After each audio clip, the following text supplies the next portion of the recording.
Many fans of the Yu-Gi-Oh! Trading card game first started their journeys, be it as a collector or duelist, by watching the anime on Saturday mornings.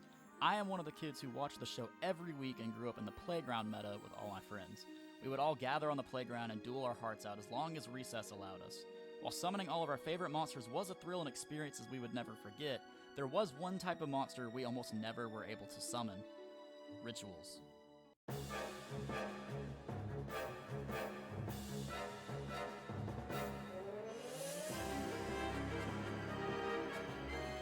Ritual monsters in anime were portrayed as some of the rarest and most powerful cards in duel monsters.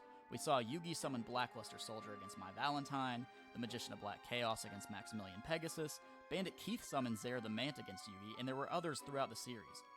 Whenever these creatures were put into play, the opponents were either in awe or fear, and rightly so because of their high stats and the fact that many monsters during these duels were either just normal monsters or monsters with subpar effects.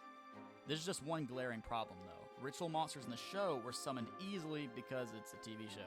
You finally understand the power you are up against, Yugi. Now, Zero Ritual sacrifices my two remaining monsters in order to bring forth the greatest of my creatures. Behold the instrument of your destruction, one of the strongest beasts in duel monsters. Behold, Zera the Mant! In the actual card game, summoning a ritual monster is much more difficult. You had to draw not only the ritual spell needed for the summoning, but also monsters who meet the level requirements, as well as the ritual monster itself. Ritual monsters were added into the card pool on September 16, 2002, with the release of Magic Ruler. This set introduced Performance of Sword, Hungry Burger, Crab Turtle, and most iconically, Relinquished.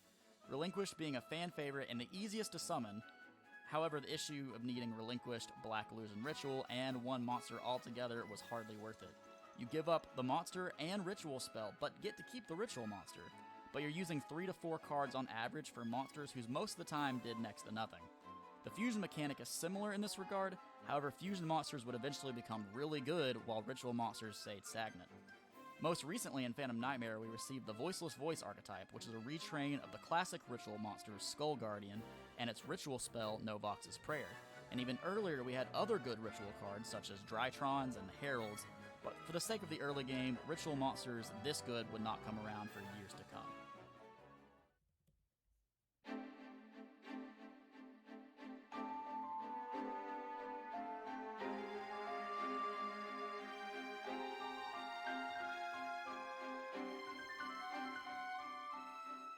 The biggest issue that ritual monsters face is that they go into the main deck while all the other summoning mechanics involving a different type of monster card would be put into the extra deck.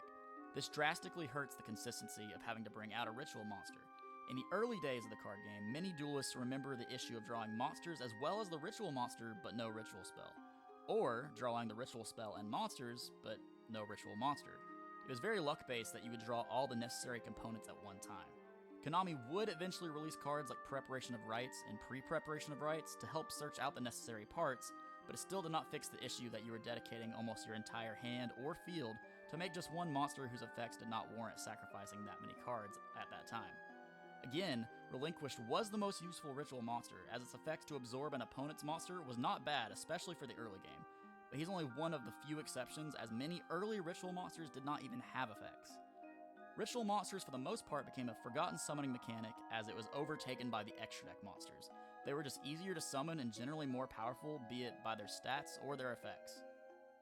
In conclusion, I love ritual monsters. I just wish from day one they were as easy to summon as they made it look in the show. What's your favorite ritual monster? Comment down below.